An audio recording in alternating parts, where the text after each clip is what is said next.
سرائے کی اتنی میٹھی زبان ہے کہ اگر میرے ملازم نے بھی مجھے پاگل کہنا ہو تو کہتا ہے سائیں تسی بھی بادشاہ بندے ہو۔ اگر آپ کے دانت میں کیڑا لگ جائے تو 2 ہفتے تک کچھ بھی نہ کھائیں اور نہ ہی پیئیں، کیڑا اندر ہی بھوکا مر جائے گا۔ زبیدہ آپا کا جان لیوا ٹوٹکا۔ پوچھنا یہ تھا کہ اگر کسی کے دل میں رہنا ہو تو چارپائی گھر سے لے کر جانی چاہیے یا وہاں پہلے سے موجود ہوتی ہے؟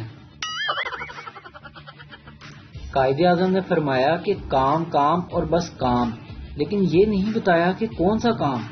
اگر 10 دن دے تو انی پا دینی سی۔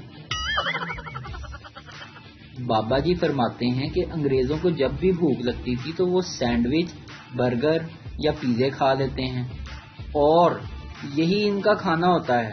تو پاکستانی 3 برگر کھا کر کہتے ہیں بس کرو بس، پھر روٹی نہیں کھادی جانی۔ ایک مرغا ایک مرغی کے پیچھے بھاگ رہا تھا کہ اچانک سے مرغی ٹرین کے نیچے آ کر ہلاک ہو گئی۔ مرغا روتے ہوئے بولا کہ مرحومہ بہت نیک تھی، جان دے دی مگر چمی نہیں دی۔ شوہر اپنی بیوی سے، یہ کھڑکی کا شیشہ تم نے توڑا ہے، اب تم اپنے پیسوں سے ٹھیک کروانا۔ بیوی بولی میں کیوں لگواؤں، میں نے آپ کو جوتا مارا تھا، آپ سامنے سے کیوں ہٹے؟